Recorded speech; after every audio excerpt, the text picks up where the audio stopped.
Cher Président, chers messieurs, chères mesdames, merci à vous tous de participer à cette conférence que nous organisons aujourd'hui à l'occasion de la sortie de notre dernière publication « Quand le carbone coûtera cher, l'effet sur la compétitivité industrielle de la tarification du carbone ».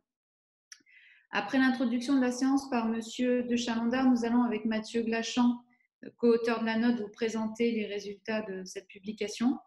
Et ensuite, Monsieur Gallois conclura cette première partie. Dans un deuxième temps, nous aurons un temps d'échange de questions-réponses à partir d'environ 10h30, où vous pourrez poser toutes vos questions aux intervenants. Voilà, je laisse maintenant la parole à Monsieur de Chalandard pour introduire cette conférence. Merci. Bonjour, merci beaucoup et bonjour à tous.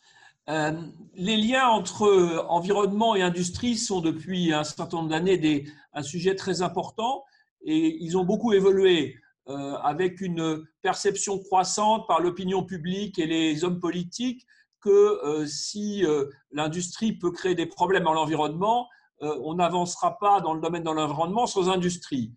Et de ce point de vue-là, le débat a beaucoup évolué depuis la COP 21. Et donc, on s'est posé la question à la Fabrique de l'industrie de voir en quoi la tarification du carbone pouvait avoir un impact important et négatif sur l'industrie. Au moment où on a lancé cette étude, on n'était pas dans la crise sanitaire, mais je crois que cette crise sanitaire rend encore plus aiguë et montre encore plus que les contradictions vont avoir besoin d'être résolues. Si je résume aujourd'hui, de mon point de vue, l'impact de cette crise sanitaire sur beaucoup de domaines d'activité économique, je dirais qu'il y a trois mots clés aujourd'hui. Ça va être plus de digital, plus de durable et plus de local. Est-ce que ces trois mots sont compatibles? Alors, on ne va pas parler du digital aujourd'hui, mais en gros, le sujet, c'est durable par rapport à local. On voit bien que quand on est plus local, quand on fabrique plus près de ses clients, ben, on a moins d'impact sur l'environnement. Le problème, c'est est-ce qu'on peut fabriquer local en étant compétitif? Et c'est l'objet de cette étude. Parce que moi, j'ai une conviction très, très forte. On s'est posé des questions il y a 2-3 mois, mais je crois qu'aujourd'hui, il n'y a plus de questions. C'est que la sortie de crise et les plans de relance en sont l'illustration. Elle sera plutôt une accélération de la lutte contre le changement climatique, ce qui est une bonne chose, plutôt qu'un abandon en disant ça coûte trop cher. Les plans de relance vont être très verts. Le ton a été donné clairement par la Commission la semaine dernière. Le plan de relance annoncé par Madame von der Leyen, c'est une confirmation, une extension du Green Deal avec toute une série d'instruments qui, l'affirmation d'abord de la neutralité carbone à 2050 et la mise en place d'instruments multiples dans ce domaine qui vont de la réglementation aux incitations, aux taxations. Et tous ces instruments, en fait, ils ont tous un point commun, c'est qu'ils s'appuient de façon explicite ou implicite sur un prix du carbone. On voit bien que sur le sujet du changement climatique, le sujet principal, c'est de mettre un prix au carbone. Et pour un industriel, ce qui est important, c'est que le prix du carbone et la trajectoire du prix du carbone soient définis à l'avance. On a besoin, en tant qu'industriel, d'avoir un signal de long terme qui est indispensable pour orienter les investissements. Si je prends l'exemple de Saint-Gobain, quand je construis un four, le verrier, je le construis pour au moins 30 ans. Et donc, le prix du carbone à terme est extrêmement important. D'ailleurs, c'est ce qui nous conduit, comme beaucoup d'entreprises, à avoir un prix du carbone interne, dans la mesure où le prix du carbone mondial aujourd'hui n'existe pas. Et donc, et je pense que le prix du carbone mondial, il ne va pas exister pendant un bon moment. Du coup, on voit bien que le sujet, s'il y a un prix du carbone très élevé dans une zone géographique, eh bien, il faudra être obligé, quand les produits voyagent, de compenser ça, d'où l'idée de taxes aux frontières. Et c'est en ça qu'on voit que le durable peut être compatible avec le local. Voilà, donc dans ce contexte, l'étude qu'on va vous présenter, elle me paraît très intéressante parce qu'elle avance une idée qui n'était pas complètement évidente pour tous. Alors, c'est une idée qui pourra évoluer, mais l'analyse empirique de ce qui s'est passé depuis une dizaine d'années montre que le prix du carbone qui a été envoyé, alors certes c'était un prix du carbone faible en Europe, mais il y avait quand même un prix qui était mis, il n'a pas eu d'effet négatif sur la compétitivité industrielle en Europe, et à l'inverse, il s'est accompagné d'un engagement des entreprises à réduire leur empreinte carbone. Donc le signal de long terme, il a fonctionné. On le voit à la fois dans les dépôts de brevets et dans les investissements.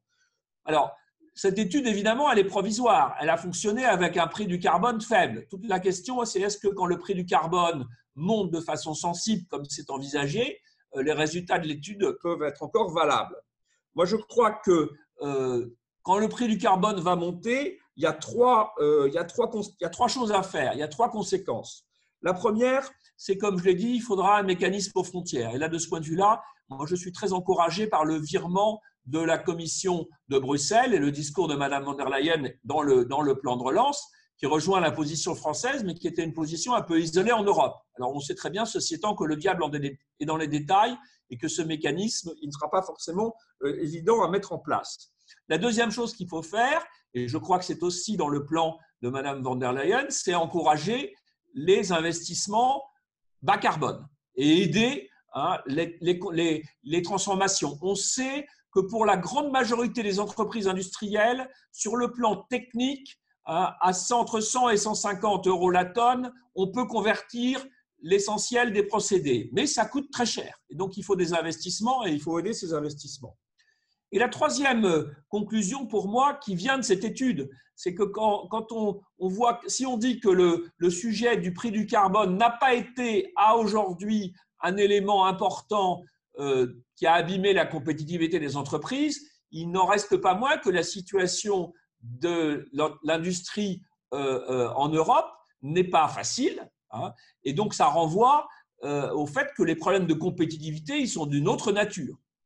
Et donc, ce qui rejoint les conclusions que nous avons eues ici depuis quelques années à la Fabrique de l'Industrie, dans la foulée des travaux de mon coprésident, de Louis Gallois, sur la compétitivité, donc les sujets de charges sur les salaires, et auxquels s'ajoute aujourd'hui, quand on regarde ce qui se passe entre les différents pays d'Europe, le sujet des impôts de production.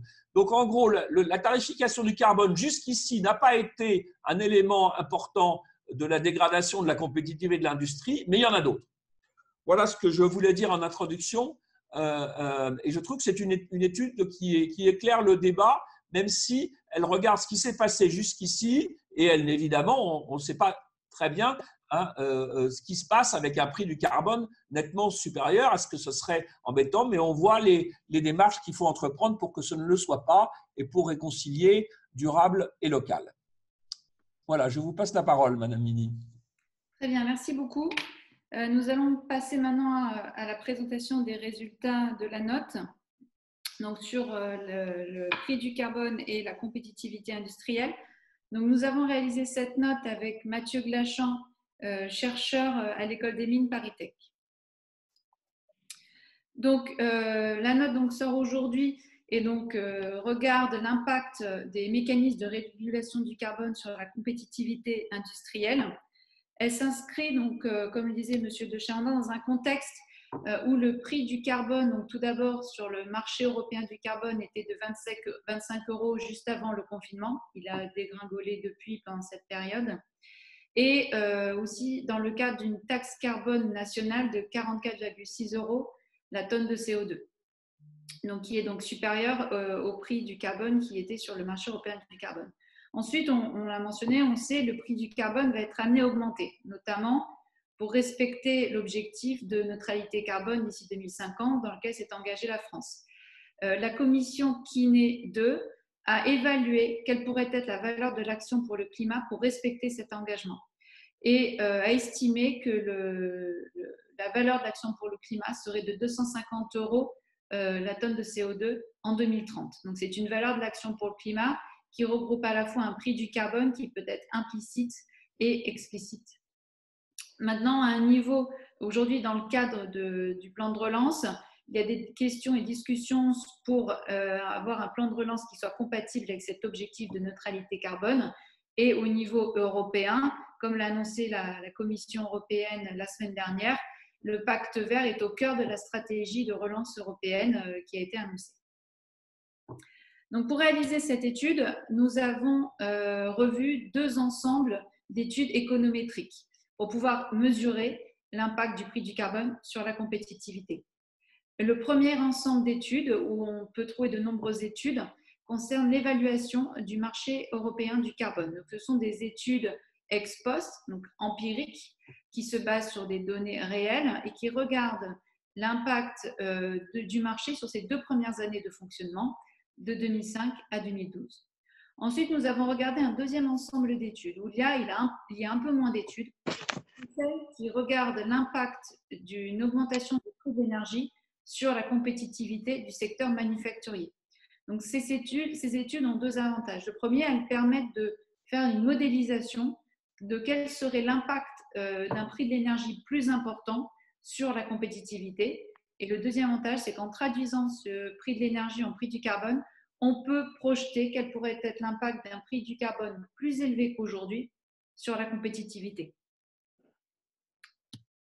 Donc, tout d'abord, concernant le marché européen du carbone. Donc, effectivement, comme on le disait, les effets du marché européen du carbone sont jusqu'ici positifs. C'est-à-dire qu'il n'a pas eu d'impact négatif sur la compétitivité des entreprises que nous avons pu revoir à l'aune du chiffre d'affaires, du profit, des importations, des exportations et aussi de l'emploi. Le marché européen du carbone à lui seul a permis de réduire de 10% les émissions de gaz à effet de serre des entreprises concernées entre 2005 et 2012, avec des fuites de carbone qui sont restées très limitées. Donc, les fuites de carbone sont en fait des émissions qui sont dues soit à un déplacement d'une partie de la production dans un pays tiers, ou alors une augmentation des émissions dans ces pays tiers, due notamment à ces politiques de tarification. Et dans le cas du marché européen du carbone, on voit que ces fuites de carbone sont restées en fait très limitées. Donc, elles ne compensent pas la réduction d'émissions qui ont pu être observées en Europe. Quatrième point positif, on a pu observer une augmentation de 10% des brevets des technologies bas carbone par les entreprises européennes donc, sur les premières phases du marché, ce qui prouve que les entreprises ont pu préparer l'avenir donc, grâce à cette mesure de tarification. Donc ensuite, concernant les études qui regardent l'impact d'une augmentation du prix de l'énergie et donc qui projettent un prix du carbone beaucoup plus élevé. On voit que l'impact sur la compétitivité jusqu'à 100 € la tonne de CO2 resterait limité. Donc pour ça, nous avons revu des études qui ont regardé l'impact sur l'emploi et on voit que ces études montrent qu'il n'y a pas d'impact sur l'emploi total manufacturier français, donc sur l'emploi net. En revanche, un redéploiement des salariés entre entreprises et secteurs est possible et nous allons l'expliquer juste après. Donc pas d'impact sur l'emploi net au global du secteur, un impact négatif modeste sur la productivité et une augmentation modeste des investissements directs étrangers dans des pays qui donc auraient un prix de l'énergie plus bas ou une politique climatique moins contraignante. Donc, comme je disais, jusqu'à 100 € la tonne de CO2, il n'y a pas d'impact sur l'emploi net manufacturier, mais un redéploiement, c'est une réallocation des salariés vers les entreprises et les secteurs qui sont plus économes en énergie. Il y a également un impact au niveau des qualifications. Donc, on a vu une augmentation de la part des emplois qualifiés au sein de la main-d'œuvre industrielle au détriment des emplois peu qualifiés. Donc, ces 2 résultats montrent qu'il est nécessaire d'avoir une politique de formation et d'accompagnement des salariés pour les aider à faire cette transition entre entreprises et secteurs et à pouvoir monter en compétence sur ces métiers plus qualifiés. Autre point important de ces études, elles ne prennent pas en compte la création indirecte d'emplois, c'est-à-dire qu'elles ne prennent pas en compte des effets macroéconomiques qui permettent de créer des emplois. Donc, ils sont de 3. Donc, c'est-à-dire cette tarification peut augmenter la production de produits bas carbone et donc augmenter l'activité des entreprises économes en énergie, ce qui permet de créer des emplois. D'autre part, elles ne prennent pas en compte l'effet d'une redistribution des recettes de ces taxes qui ont également un effet positif sur l'emploi. Et enfin, il y a un effet positif de l'investissement dans l'innovation qui, à moyen terme, permet de créer des emplois. Donc, ces études, en fait, donnent une limite haute de ce que pourrait être l'impact sur l'emploi, sans prendre en compte toutes ces créations positives d'emplois. Enfin, on peut se demander, donc, comme on l'a vu, comme le prix du carbone va augmenter, quel va être l'impact sur la compétitivité pour un prix du carbone bien supérieur au-delà de 100 € la tonne. Et dans ces études, on voit qu'il y a de grandes incertitudes sur quel pourrait être l'impact d'un prix du carbone au-delà de 100 € la tonne. Tout d'abord, puisque ces incertitudes, on nombre principalement de trois, c'est-à-dire que l'impact d'un prix plus élevé peut varier selon les modalités de mise en forme de ces mesures de tarification, notamment les mesures d'ajustement frontière ou les modalités de distribution de quotas gratuits sur le marché européen du carbone. Ça dépend aussi donc des mesures d'accompagnement de compétitivité qui sont envisagées. Et enfin, et donc de la réaction des partenaires commerciaux qui auront un impact sur la compétitivité. Et enfin, d'autres mesures macroéconomiques, comme je disais, d'innovation, d'investissement et de redistribution des recettes qui vont avoir un impact sur la façon dont les entreprises réagissent quand le prix du carbone sera beaucoup plus élevé. Donc, même si on voit que jusqu'à 100 €, il n'y a pas d'impact sur l'emploi au niveau agrégé, des secteurs sont plus touchés que d'autres. Les effets sont différents selon les secteurs. Et on voit qu'il est nécessaire d'avoir des mesures d'accompagnement, de préservation et de la compétitivité de ces secteurs. Et donc, nous allons maintenant vous exposer les différentes mesures d'accompagnement. Et je laisse donc la parole à Mathieu Glachant pour les exposer. Merci Caroline. Donc bonjour à tous. Donc effectivement, la deuxième partie de la note consiste à discuter, passer en revue un certain nombre de mesures qui pourraient accompagner cette augmentation de la tarification explicite du carbone, en particulier au-delà des 100 €, hein, parce que c'est là que le futur incertain apparaît. Bon, vous avez un niveau de compétence initial qui est sans doute suffisant pour que j'aille assez vite. On parle de taxes aux frontières. Souvent, ça ne sera pas une taxe, ce n'est pas un véhicule fiscal qui sera utilisé, c'est une articulation au marché du quota et des quotas européens.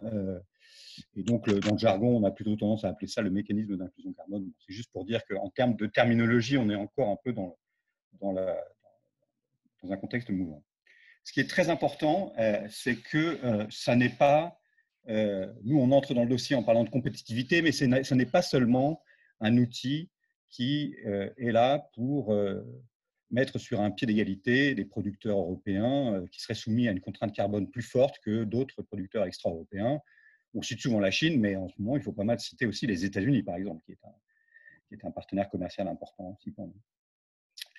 C'est un outil qui a une finalité environnementale. Dans un monde globalisé tel que le nôtre, bon, qui va peut-être se relocaliser, mais il n'y aura pas de révolution en la matière, si persistent des différences importantes du prix du carbone, vous allez avoir petit à petit une localisation des activités économiques fortement émettrices dans les zones les plus laxistes, et donc ce qui viendra éroder les efforts de réduction des émissions qui sont faits dans les pays moins laxistes, par exemple. Caroline, tu peux passer, s'il te plaît. Alors, on a passé en revue un certain nombre d'éléments d'évaluation sur cet instrument. Donc, premier point, c'est un instrument qui fait complètement sens dans le monde d'aujourd'hui, c'est-à-dire un monde de politique climatique nationale très asymétrique. Mais c'est un instrument qui est de second rang par rapport à un idéal, de mon point de vue inatteignable d'ailleurs, mais qui était celui dont on rêvait pendant pas mal de temps, d'une coopération climatique généralisée qui conduirait à une homogénéisation des politiques climatiques. Deuxième point, c'est un instrument qui évidemment favorise la compétitivité des entreprises qui sont directement concernées par ces mécanismes d'ajustement. Donc, par exemple, les producteurs de l'acier, si on imagine une tarification carbone aux frontières de l'acier extra-européen. Mais c'est aussi un impact négatif sur les entreprises en aval qui peuvent utiliser de l'acier européen ou de l'acier chinois et qui, du coup, verront une augmentation de leur coût de production. Il faut aussi avoir immédiatement en tête cette ambiguïté, hein, ce caractère non univoque du système sur la compétitivité. C'est un outil très complexe à mettre en œuvre techniquement. Par rapport à plein d'outils qu'on peut avoir en tête en politique environnementale, on est là sur des outils compliqué parce qu'il faut mesurer des empreintes carbone de produits. Donc, en ayant une analyse du type cycle de vie, en étant capable de calculer ce qui se passe dans les pays exportateurs, qui sont par définition des pays étrangers. Il faut calculer un bon prix, qui soit le prix reflétant la différence de prix du carbone entre les pays exportateurs et pays importateurs. C'est très compliqué, très compliqué. C'est très compliqué et en plus, si on veut simplifier le mécanisme, faire dans l'approximation, ce qui paraît nécessaire pour pouvoir opérationnaliser, on tombe dans un autre problème qui est le risque juridique. L'OMC, donc nous avons accepté des règles sur les barrières tarifaires à l'importation dans le cadre de l'OMC.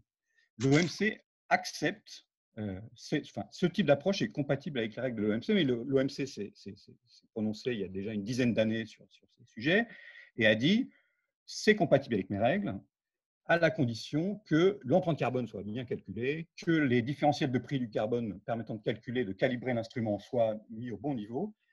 En gros, si je résume, l'OMC dit c'est compatible juridiquement avec mes règles, à la condition que l'outil soit complexe, techniquement complexe et ne repose pas trop sur des simplifications. Qui dit risque juridique, qui dit ambiguïté juridique, dit risque de guerre commerciale, riposte commerciale, et ça c'est la grande peur des Allemands par rapport à l'instrument. Instruit d'ailleurs par l'expérience, on a essayé de faire aussi de la tarification du carbone sur les vols internationaux, par exemple au début des années 2000, et ça s'est mal passé. L'Europe a été obligée de reculer face aux représailles, aux menaces de représailles de la Chine et des États-Unis notamment. Donc, enfin, et c'est de mon point de vue un point extrêmement important, ce n'est pas uniquement un instrument économique, c'est un instrument aussi géopolitique, au sens où c'est un instrument qui crée des incitations dans les pays tiers qui seraient soumis à cette tarification à mettre en place des politiques domestiques pour favoriser les exportations de leurs entreprises. Donc, il y a ce rôle-là d'incitation. Et du coup, c'est ce qui est indiqué dans le bas du slide, qui est un peu volontairement provocateur, avec un point d'interrogation. Donc, je soumets cette idée. C'est l'idée finalement d'un instrument qui est utile pour faire de la dissuasion, hein, pour inciter les gouvernements à mettre en place des politiques, peut-être pour éviter les pays tiers, pardon, pour éviter la mise en place de ces types d'outils. Mais comme c'est compliqué, risqué juridiquement, ça serait très bien que ça marche, cette dissuasion, et que, donc on n'ait pas à s'en servir. Voilà. C'est ça l'hypothèse qui est faite ici. Alors, on parle beaucoup de mécanismes d'ajustement au carbone en France parce que la France, depuis 10 ans, 15 ans même, depuis 2008, je pense, oui, 12 ans, est une militante acharnée en faveur de cet instrument. Elle a prêché dans le désert pendant des années. Et il ne faut pas croire que parce que Ursula von der Leyen a fait un discours devant le Parlement en juillet et puis après a réitéré un engagement de mettre en place ce type de système que l'affaire est jouée. L'Allemagne, par exemple, et qui quand même est un poids lourd quand on parle d'une politique qui est européenne et qui se décidera donc au niveau européen, privilégie d'ailleurs plutôt une autre approche qui a le mérite de la simplicité par rapport à l'approche précédente, qui consiste, au lieu de cibler la production des matériaux, des biens qui seraient concernés par cette tarification aux frontières, donc au lieu de taxer les producteurs étrangers de ces matériaux, pourquoi ne pas taxer la consommation domestique de l'acier, ce qui permet de ne pas discriminer l'acier produit localement de l'acier produit à l'étranger. Voilà. Quelque chose du coup de plus simple à mettre en place et des études rares, notamment une étude allemande, montrent que cette mesure serait aussi efficace qu'un ajustement carbone aux frontières à partir du moment où elle est combinée aussi avec une réforme, avec une modalité de distribution des quotas sur le marché du carbone particulière, des quotas gratuits sur production courante, mais je laisse à ceux qui sont intéressés le soin de lire dans le rapport ce que nous disons là-dessus. Et puis, dernière mesure, Caroline, le soutien public à l'innovation. Donc, il faut aussi avoir en tête que nous avons déjà des mesures d'accompagnement en faveur de la compétitivité de nos entreprises. Et en particulier, la France fait un effort budgétaire très conséquent pour soutenir l'innovation privée. Un peu pour dîner ou pas ce soir? Pardon, excusez-moi. L'innovation privée, le bas carbone, notamment à travers des budgets, par exemple, prévus dans le programme investissement d'avenir. Ces efforts vont augmenter, notamment dans le cadre du plan de relance post-Covid de la Commission. Et par ailleurs, c'est ce que montre le graphe de droite, on peut constater que la France, d'ailleurs, est assez bien positionnée sur cette question de l'innovation bas carbone. Donc, je commente le graphe de droite. Ce qui a été fait, on a fait ça avec des données, une base de données qui s'appelle PadStat. On a comparé la trajectoire d'augmentation des inventions bas carbone en France et par rapport à la moyenne de l'OCDE, donc de 90 à 2015, avec un indicateur qui est la part des inventions bas carbone brevetées en France dans la part des inventions, dans le total des inventions brevetées en France. Enfin, des inventions brevetées par des innovateurs français en France. Ce qui mesure du coup le degré de spécialisation dans l'innovation de l'économie française. Et vous pouvez voir que, comme tous les pays, on a de plus en plus réorienté notre effort d'innovation privée vers le bas carbone. Ça, c'est l'augmentation qui démarre depuis 2000. Mais par contre, vous pouvez aussi constater qu'on l'a fait plus que les autres. Donc, la France, de ce point de vue-là, est assez bien positionnée. Bon, c'est juste le message dans le rapport-là est de dire qu'on fait déjà des choses qui semblent fonctionner. OK. Bon, je conclus. Je voudrais dire deux choses. Première chose, je voudrais rappeler, il faut toujours asséner ça, que l'enjeu, ce n'est pas la neutralité carbone de la France. L'enjeu, c'est la réduction des émissions de carbone mondiales, puisqu'on va tous souffrir, non pas des émissions françaises, mais du stock de carbone qui est constitué par toutes les émissions de tout le monde. Alors, il y a évidemment des contributeurs, ça veut dire que deux choses, il faut bien sûr réussir la neutralité carbone chez nous, mais il faut aussi créer des conditions pour que les non-européens en fassent plus que ce qu'ils font aujourd'hui. Donc, effectivement, de ce point de vue-là, l'ajustement carbone aux frontières est un outil qui permet d'inciter les pays tiers à mettre en place des politiques climatiques et à augmenter le prix du carbone. Et donc, on peut se poser la question aujourd'hui, dans le cadre d'un plan de relance post-Covid et vert, quelle pourrait être donc, la compatibilité de cette relance et des soutiens publics aux entreprises qui l'accompagnent, qui existent déjà et qui sont à prévoir, avec l'objectif de neutralité carbone, et notamment dans un cadre où chaque pays met en place un plan de relance vert avec des soutiens massifs, et donc dans quel cadre la France et l'Europe, et donc avec les autres pays, peuvent s'insérer et rendre compatible leur plan de relance avec l'objectif donc, plus globalisé de réduction des émissions. Maintenant, je vous invite, Monsieur Gallas, si vous le souhaitez, donc, à conclure. Oui, juste un mot pour d'abord me joindre à Pierre-André de Chalandard pour dire que cette étude est fort intéressante et qu'elle suscite beaucoup de questions, même si elle ne répond pas à toutes.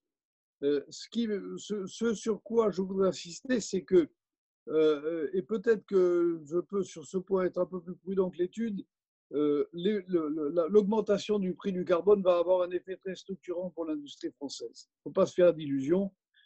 C'est quelque chose qui va impacter l'organisation de l'industrie, et il faut que l'industrie soit capable d'accomplir la transition qui est devant elle, et elle va le faire dans une période où, nous le savons, elle va rencontrer, du fait de la crise, des difficultés considérables. Donc il va falloir être capable de concilier à la fois les mesures destinées à faire face à la crise du Covid-19 et à ses conséquences en matière industrielle, et la poursuite de l'augmentation du prix du carbone et des politiques de lutte contre les émissions de carbone.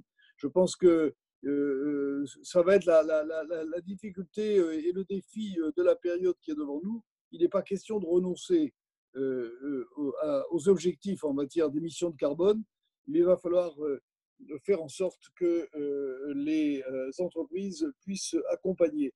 Et lorsque Pierre-André de Chalandard parlait de la conciliation entre le durable et le local, il faut évidemment éviter que le durable ne soit l'ennemi du local et que l'industrie française et européenne soit mise dans une situation d'infériorité du fait qu'elle serait plus exigeante en matière d'émissions de CO2. Je vois ça dans un autre domaine qui est celui de l'industrie automobile. Alors, il n'y a pas un prix du carbone pour l'industrie automobile, mais il y a des contraintes réglementaires extrêmement fortes. Le marché européen va être un des marchés les plus régulés dans ce domaine dans le monde. L'industrie européenne va devoir s'y adapter. C'est un effort qui va être considérable, qui est extrêmement structurant parce que ce ne sont pas les mêmes entreprises qui vont produire les différents éléments qui rentrent dans une automobile. On voit bien ça avec les batteries. On pourrait d'ailleurs parler même des moteurs électriques qui ne sont pas de la technologie traditionnelle des moteurs thermiques. Donc, on va assister à des bouleversements assez profonds. Et je trouve que l'étude sur ce plan est un peu optimiste en nous disant jusqu'à 100 euros, ça n'a pas d'impact. Je pense qu'à 100 euros, ça a un impact. Il ne faut pas se dissimuler. Donc, il va falloir que les politiques industrielles s'emparent de ce sujet avec beaucoup de détermination. Et ça sera probablement un des éléments du plan de relance. Voilà. Caroline, je vous rends la parole. Merci beaucoup. Je vous propose maintenant d'ouvrir les questions. Je vois Philippe Varin a levé la main. Très rapidement, deux remarques. La première, sur la question de l'impact sur l'industrie. Juste pour faire le point que dans les 450 millions de tonnes de gaz à effet de serre qu'émet le pays, les procédés industriels représentent 18% des émissions.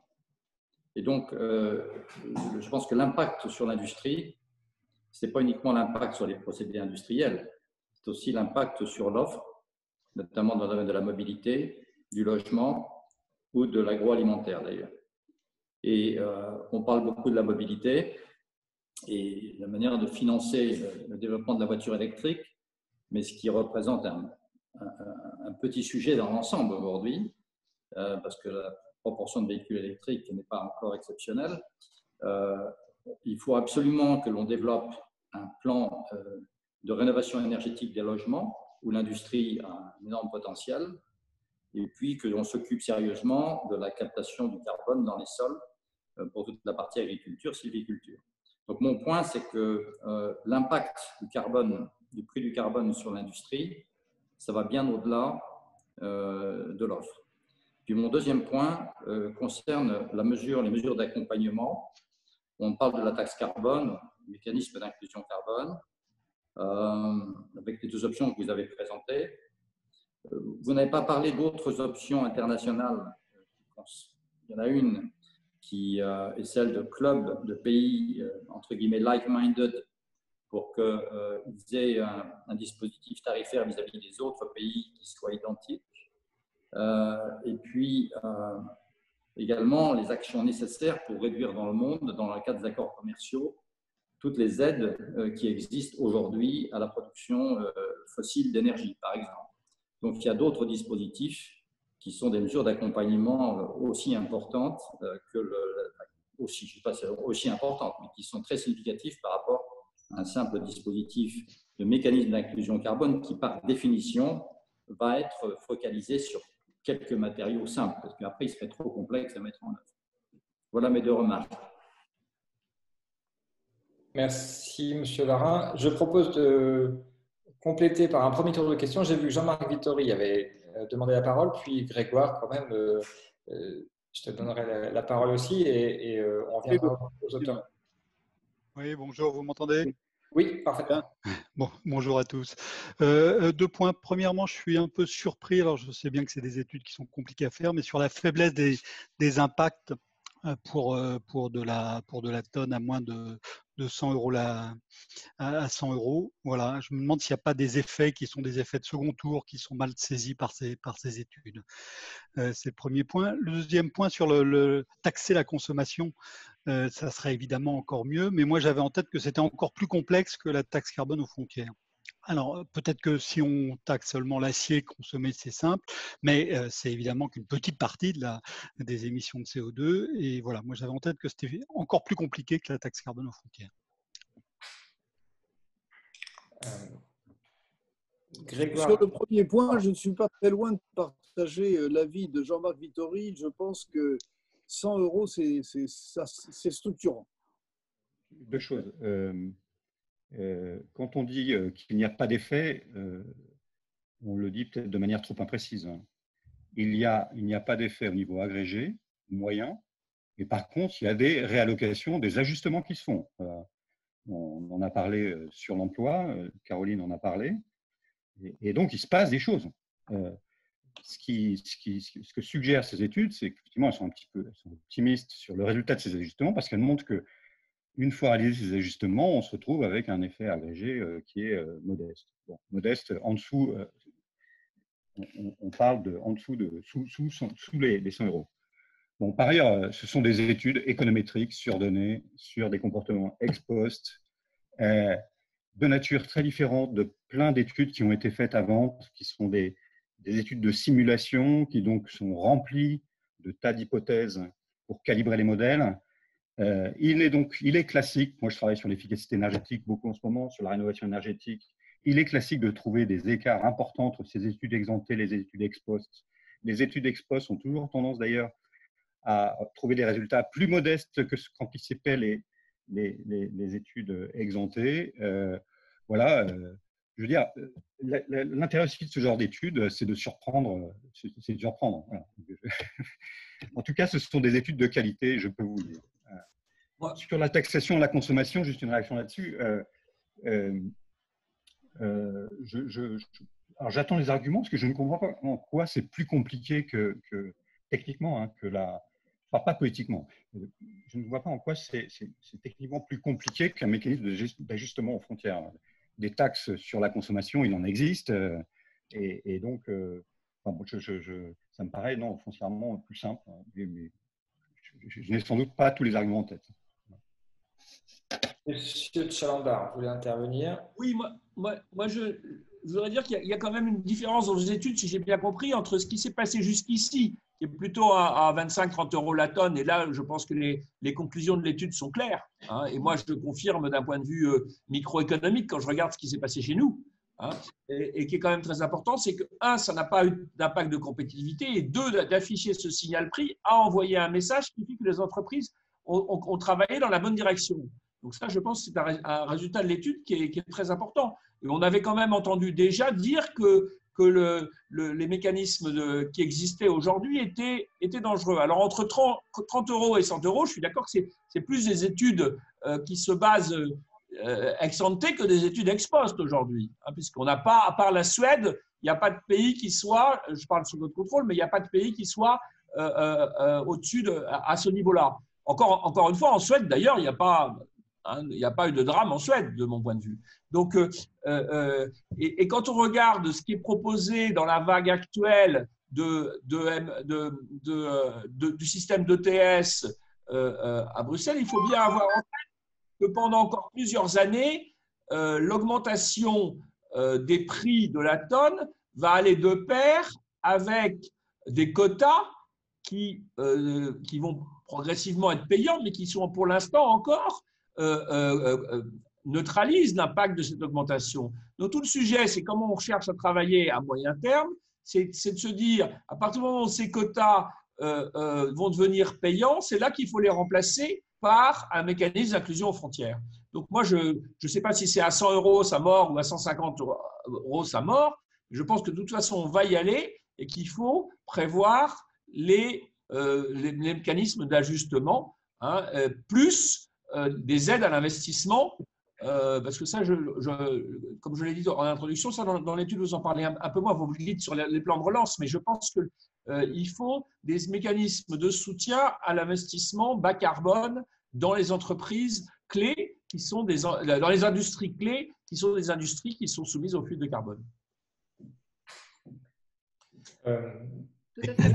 On dit dans l'étude que jusqu'à 100 euros, il y a des secteurs qui sont plus touchés que d'autres, notamment peu intensifs en énergie, comme la fabrication de produits métallurgiques de base, les boissons, l'alimentation, le textile, les machines et équipements sont des secteurs qui seront plus touchés d'eau. Donc, il y aura un impact au sein du secteur manufacturier et il s'agit de mettre en place donc, des mesures, notamment de formation et d'accompagnement. Il y a un vrai volet emploi et social qui va être important.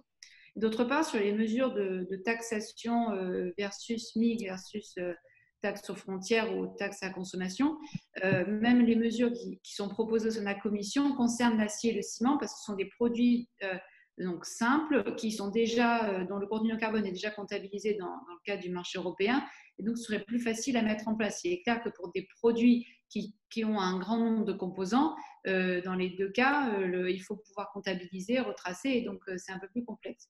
Ce qu'on dit, c'est que dans les deux cas, ces deux mesures, on ne l'a peut-être pas assez martelé, permettent de réduire les fuites de carbone, mais ne réduisent que de moitié les fuites de carbone potentielles qui seraient amenées à cause d'un prix du carbone plus élevé. Et pourquoi? Parce que ces mesures, elles permettent bien de compenser une distorsion de concurrence, mais pas une distorsion de prix. C'est-à-dire que si un prix du carbone est beaucoup plus élevé, les produits ayant un contenu fort en carbone vont être plus chers et donc la demande va diminuer. Et donc, il y aura de toute façon une baisse de production pour certains secteurs et ces secteurs en particulier qui produisent ces biens très fortement carbonés. Je passe la parole à Grégoire Possévinet. Merci.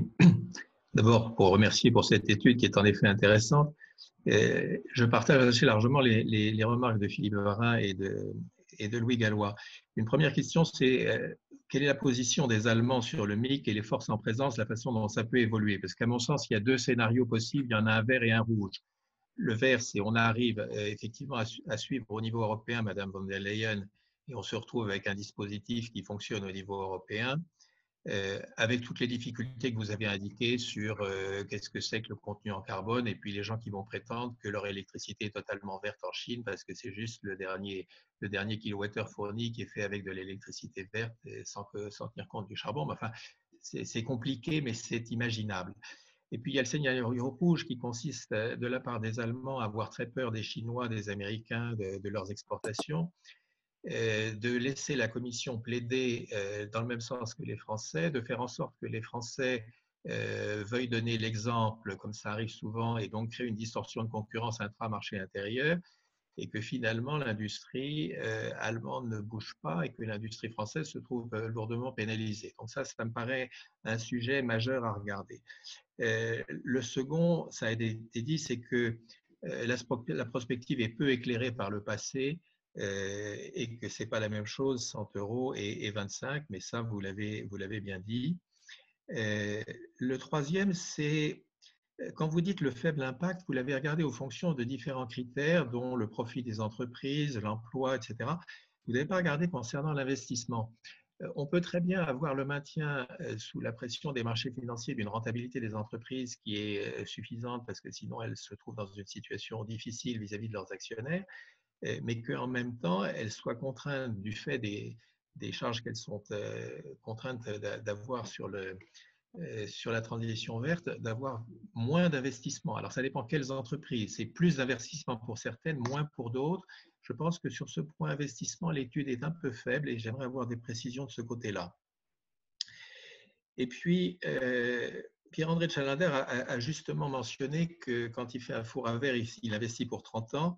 Quid de la fiabilité du signal fiscal à long terme? Si on regarde dans le passé, il y a une très bonne étude de l'inspection des finances qui montre qu'on modifie le Code général des impôts à hauteur en moyenne de 968 fois par an en détail divers. Alors, avoir une visibilité stable alors même que la pression pour combler des déficits publics considérables va se présenter sur la stabilité du signal fiscal à 30 ans, je m'interroge, mais néanmoins, c'est en effet une bonne question. Et puis enfin, sur la taxation à la consommation des Allemands, je pense en fait que c'est relativement simple, comme l'a dit Mathieu Glachan, à un détail près, et c'est ce à quoi je suppose que pensait Jean-Marc Vittori, c'est les gilets jaunes. Parce que si on taxe la consommation, on va se retrouver forcément avec un problème de justice fiscale. Merci Grégoire. Est-ce que les auteurs veulent réagir? Oui, je veux bien réagir. Mathieu. Alors, donc parce que se cristallise cette idée que ce qu'on dit sur moins de 100 € pas très fiable. Donc, j'explique juste méthodologiquement. Le passé permet d'instruire sur l'avenir. D'ailleurs, on ne fait de la prospective que par rapport à ce qu'on connaît aujourd'hui et donc sur le passé. Enfin, je veux dire, de ce point de vue, d'un point de vue philosophique et épistémologique, vous voyez qu'on parle toujours de l'avenir à partir du passé. La manière dont on en parle ici, c'est qu'on étudie, on étudie non pas des études qui ont exploité l'effet de variation du prix du carbone. Ça, c'est ce qu'on fait pour le marché du carbone et pour le moins de 30 €. Quand on parle des 30 à 100 €, on étudie des études qui exploitent les variations du prix de l'énergie. Sachant que la variation du prix de l'énergie, comme vous le savez, il a une ampleur qui a été nettement plus importante que celle du marché du carbone, et donc il permet d'explorer des scénarios qui vont beaucoup plus loin en termes d'équivalent prix du carbone. C'est ex post ensuite qu'on injecte un prix du carbone pour essayer de tirer les conséquences des études sur l'économie de l'énergie. C'est juste pour vous dire que ces études, elles reposent essentiellement sur l'idée que de 30 à 100 €, l'élasticité prix de l'énergie qui est estimée, donc prix de l'énergie, pas prix du carbone, qui est estimé sur les comportements passés reste valable. Donc, on fait des projections glissantes. Donc, on n'est pas complètement dans le vide. Je veux dire, on n'est pas complètement dans le vide. Et par ailleurs, je vous invite, il y a une tradition française en faveur des études exemptées qui n'existe pas forcément dans tous les pays. Je vous invite aussi à être très prudent quand vous lisez les résultats d'études exemptées. La différence avec les études exemptées, ceci dit, c'est que vous avez du mal à en juger la qualité, puisque c'est souvent des boîtes noires, des trucs très très compliqués. Bon, voilà, juste, moi je voulais dire ça. Bon, il y a effectivement un grand sujet qui est France-Allemagne sur ces questions-là.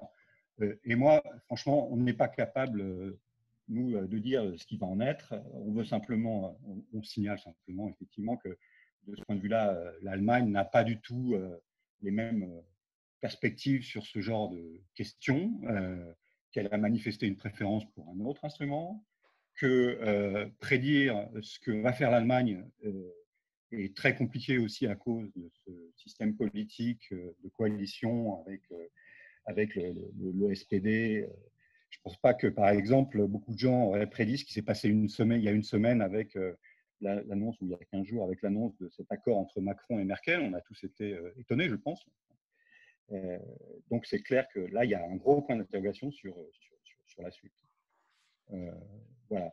Et par ailleurs, sur l'investissement, ces études sur le prix de l'énergie, vous avez vu brièvement dans les slides les dates de publication, 2018, 2019, 2020. Tout ça sort. C'est tout récent. Ce qu'on vous présente, c'est du résultat vraiment récent. Et donc, ils sont encore partiels, qui demandent à être confirmés. Et sur les investissements, il n'y a pas eu beaucoup d'études jusqu'à présent, ce qui explique le fait qu'on n'en dise pas grand-chose, même si c'est un sujet extrêmement important. Le sujet, c'est que si vous érodez de 2 ou 3% par an, ce qui est effectivement très peu sur une quinzaine d'années pour des investissements que vous allez renouveler au bout de 30 ans, vous pouvez vous retrouver avec un phénomène de seuil dans lequel, in fine, vous vous retrouvez en n'ayant pas investi sur des investissements lourds. Et donc ça me paraît important. De la même façon que la réaffectation des moyens vers d'autres et la spécialisation différentielle, c'est vrai, mais on transforme un peu difficilement un chaudronnier en un fabricant de logiciels fins. En tout cas, ça prend un certain temps. Moi, je voudrais te dire, Grégoire, que sur ces sujets-là de décision d'investissement, mon analyse personnelle, c'est que ce sujet dont on parle, au cours des dernières années, a été moins important que beaucoup d'autres sujets de fiscalité et de charges. Oui, ça, je suis d'accord, oui. Voilà. Et je trouve que c'est un des intérêts de cette étude. Et je trouve un certain nombre d'entre vous un peu frileux sur ce sujet. Et moi, ce que j'ai bien aimé dans cette étude, c'est qu'elle ne dit pas exactement ce que vous aviez en tête qu'elle allait dire, et que moi, je trouve ses conclusions très intéressantes. Chacun parle. Voilà, c'est ma conclusion personnelle, mais chacun parle de sa tour. Et c'est vrai que moi j'ai récemment réalisé des investissements d'industries relativement lourdes et consommatrices d'énergie en France. Alors Saint-Gobain a une particularité, c'est qu'on est des deux côtés de l'équation. On est à la fois un émetteur important, et donc pénalisé, et à la fois pour la rénovation énergétique, puisqu'en l'occurrence il s'agit d'une usine de laine de verre, on en bénéficie. Et mon sentiment, c'est que dans beaucoup de ces sujets-là, on a intérêt à aller de l'avant. Ah oui, je suis très, très pour aller de l'avant. Je pense que de ce point de vue-là, ce qu'a dit Philippe Varin, et nous pouvons converger là-dessus, c'est que dans la partie bâtiment-logement, il y a des efforts considérables à faire et qu'on peut encore progresser. Et en plus, c'est créateur d'emplois, donc là, il y a clairement des avancées dans ce sens-là. Et c'est d'ailleurs ce qui figure aussi largement dans un des chapitres du Green Deal. Oui, mais Grégoire, c'est que pour réaliser ces investissements, il faudra avoir des usines et des usines qui sont concernées par le sujet dont on traite. Je suis le premier convaincu. Voilà. Et je pense que c'est faisable. Alors, le sujet, c'est plus le coût de transport des produits est important, et plus c'est facile. C'est mon point sur le local. Oui, enfin, Pierre-André, chacun parle de là où il est. Je ne sais pas ce que M. Mittal pense lorsque on évoque l'usine d'IVA dans le sud de l'Italie, où, à cause des contraintes environnementales, il est dans une extrême difficulté pour réaliser cette opération. Je pense que je ne sais pas si, à la lumière de cette étude, je ne sais pas si les contraintes environnementales sont le point majeur ou si ce n'est pas celui qu'on met en avant. C'est un peu mon point. Oui. Bon, bien. Mais moi, je pense comme toi que de toute façon, il faut y aller. Hein. On n'a pas le choix parce qu'il y a des impératifs qui dépassent largement même la dimension industrielle. Donc, il faut y aller. Mais il faut y aller en sachant, il faut que les États sachent qu'en fixant des réglementations ou des contraintes de type prix du carbone, ils entraînent des effets structurants pour l'industrie qui peuvent être massifs. Dans l'automobile, c'est absolument massif. Hein, c'est une industrie qui est complètement transformée. Donc, il faut prendre ça en compte parce qu'il faut expliquer aux salariés de l'usine de Rodez de Bosch qui fabrique des injecteurs pour le diesel que le diesel n'a plus d'avenir. Il faut leur expliquer. C'est pas quelque chose d'extrêmement facile.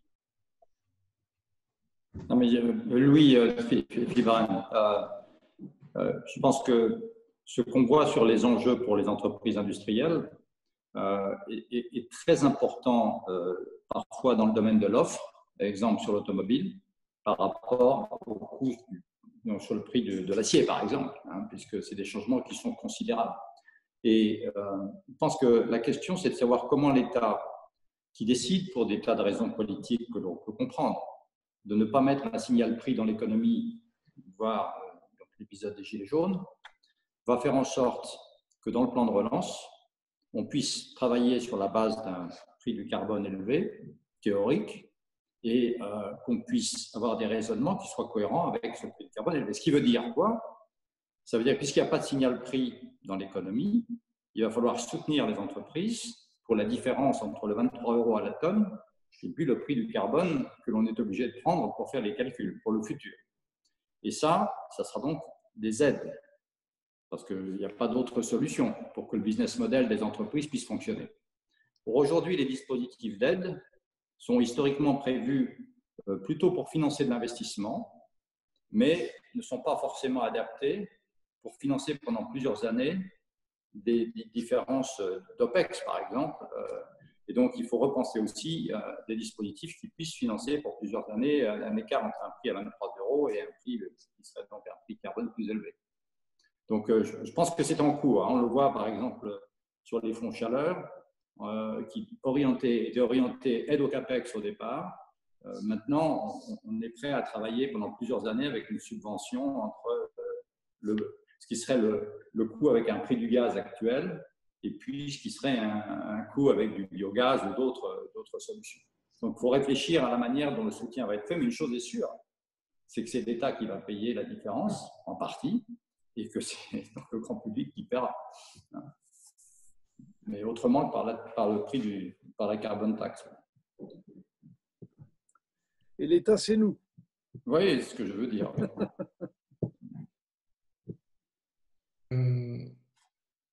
Mesdames, Messieurs les participants, est-ce que vous souhaitez poser d'autres questions, intervenir ou réagir? Moi, j'ai une question, Philippe Portier, là. Oui, monsieur Portier. On l'a abordé par un bout, mais pas complètement. Nous, en tout cas, à la CFDT, on est en train d'y réfléchir. Ce serait de mettre en place de la même manière que la TVA, une TCA, une taxe sur le carbone ajouté, qui donc augmenterait en fonction de chaque étape de production, qui inclurait bien entendu le transport et qui aurait la vertu de ne pas faire de problèmes pour les importations par rapport aux produits français, donc de ne pas favoriser la fuite carbone. Et de cette manière, on pourrait également imaginer un dispositif qui soit que national, hein, pas attendre que l'Europe se mette d'accord sur un mécanisme d'inclusion aux frontières. Je vous rappelle que la TVA a d'abord été inventée en France, hein, avant d'être exportée un peu partout dans le monde. Mais comme vous l'avez dit fort justement, il y a eu l'épisode des Gilets jaunes. Et comme la TVA et la TCA seraient des impôts des taxes régressives, il faudrait imaginer une redistribution, mais qui soit pas sur le premier décile, hein, mais beaucoup plus large. Voilà. Et qu'est-ce que vous pensez de cette idée? Je m'adresse surtout à nos deux chercheurs. Donc, Mathieu Lachan, si il s'agit à chaque étape de la chaîne de valeur de faire payer aux acteurs le carbone qu'ils ajoutent, parce que si je comprends le système, hein, sur le modèle de la... S'il s'agit de faire ça, ça s'appelle une taxe carbone. C'est-à-dire une taxe sur les émissions de l'acteur, sur ses émissions carbone. Du coup, j'ai du mal à saisir quelle est la logique. Donc, voilà, c'est ma réaction. Par ailleurs, je me méfie. Donc, je travaille beaucoup sur l'économie circulaire aussi. Et donc, là aussi, il y a l'idée de créer une TVA économie circulaire. Attention à la complexification d'outils fiscaux existants. Enfin, c'est sans doute pas tout à fait l'idée que vous avez là, mais voilà, voilà deux réactions qui sont des réactions effectivement partielles. J'ai conscience que je ne réponds pas. Mathieu, je me permets une intervention. La compréhension que j'ai de cette taxe à au carbone ajouté, en gros, c'est la même chose que l'approche allemande. Enfin, c'est-à-dire que c'est une proposition d'ingénierie, de mise en place pour qu'à la fin, le consommateur paye pour l'ensemble du carbone intégré au fur et à mesure de la production du bien qu'il achète, les producteurs reportant sur l'aval de la chaîne le poids de cette fiscalité. C'est ce que j'ai compris. Je crois qu'il faut souligner quand même aussi que dans la phase de reprise, toute annonce d'augmentation de la fiscalité, que ce soit sur la personne ou sur les ménages ou sur les entreprises, est un facteur de défiance et que comme tel, il va poser un problème vis-à-vis du fait qu'on a 60 milliards de surépargne sur lesquels il y a intérêt à inciter à la consommation. Et si on ne fait pas cela, on va se retrouver avec des phénomènes accumulateurs de crise. Donc, je crois qu'il faut vraiment être prudent sur les annonces de fiscalité sur les personnes notamment, mais aussi sur les entreprises. Je suis d'ailleurs en cela en phase avec ce qu'ont dit récemment le gouverneur de la Banque de France, le commissaire européen, le ministre des Finances et quelques autres.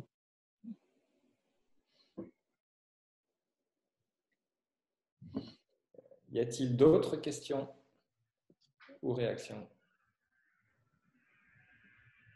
Non? Moi, juste un mot sur la TCA. Ce qu'a dit M. Portier à la fin est décisif. C'est que vous êtes en train de faire une taxe qui va porter sur ceux qui consomment, c'est-à-dire qui est régressive en termes d'impôt sur le revenu. C'est une taxe régressive. Et la compensation de cela va être extrêmement difficile à réaliser. Hein. Vous avez, les Gilets jaunes sont quand même passés par là aussi.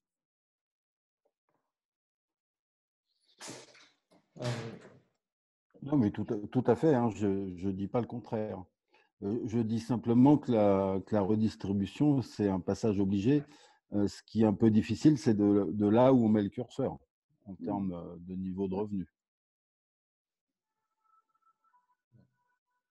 Juste une réaction peut-être là-dessus, sur la redistribution, les compensations, etc. Je voudrais lier ça à la question de la crédibilité de l'engagement de l'État sur le long terme. C'est-à-dire que ça a été pointé tout à l'heure.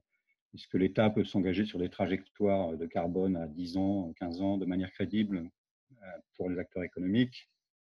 Est-ce que l'État peut s'engager de manière crédible au-delà d'un exercice budgétaire sur des compensations, l'utilisation de la recette d'une nouvelle taxe?